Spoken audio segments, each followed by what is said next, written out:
கச்சத்தீவு அந்தோணியார் வருடாந்த திருவிழாவிற்கு செல்வதற்காக சென்ற பக்தர்கள் படகு சேவைகள் கிடைக்காமையால் 10 மணித்தியாலங்களுக்கு மேலாக குறிகாட்டுவான் இறங்குதுறையில் காத்திருக்கும் நிலை ஏற்பட்டுள்ளது.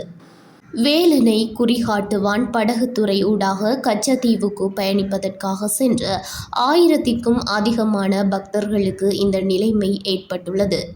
காலை 9 மணிக்கு வருகை தந்த பக்தர்கள் இரவு 7:30 மணியாகியும் படகுகள் வருகை தராமையால் காத்திருந்தமையை காணக்கூடியதாக இருந்தது.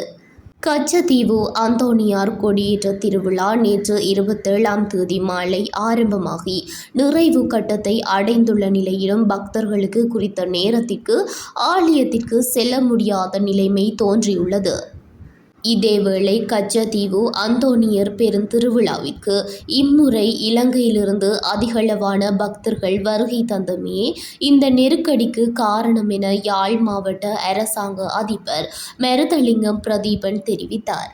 நான் காலை 9 மணிக்கு குறிகட்டுவான் ரங்கூரை வந்தடைந்து அப்பொழுது ஒரு சிலர் படகில் பிரயாணம் செய்வதற்கு தயாராக இருந்தார்கள். மீதி பேர் ஒரு 2500 பேர் அளவில் கியூவில் நின்றார்கள். வெயிலுக்குள்ள அந்த 9 மணி தொடக்கம் பின்னேரம் 4-4:30 வரையும் எந்தவித குடிநீர் வசதியோ உணவு அருந்தும் வசதியோ இல்லாத இடத்தில் யாருடைய இதுகளும் இல்லை. அதாவது எங்களுக்கு அனுசரணைகள் ஒன்றும் இல்லை. என்ன நடக்கிறது அப்போ அதிகாரிகளும் ஏஜிஎம்சி லெவலில் இராக்களும் சரி, கட்சி லெவலில் இராக்களும் சரி, இதை பற்றி ஒரு நடவடிக்கையும் இல்லை.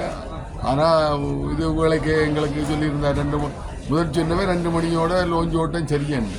ஆனால் எந்த பார்த்தால் 6 மணி சென்றும் 6:30 சென்றும் இன்னும் லோஞ்சில் ஆக்களி ஒரு சிலர் தான் போய் கொண்டிருக்கிறோம். மிச்ச பேர் இன்னும் போகல, அப்படியே நிற்கிறோம். அப்போ இது எத்தனை மணிக்கு போய் முடியும், நாங்கள் திருப்பி அங்கே இருந்து நாளைக்கு எத்தனை மணிக்கு பொழிக்கிற வேணுமன்றது நிலப்பாடு ஒன்றுமே இல்லை. இதுக்கு காரணம் நெடுந்து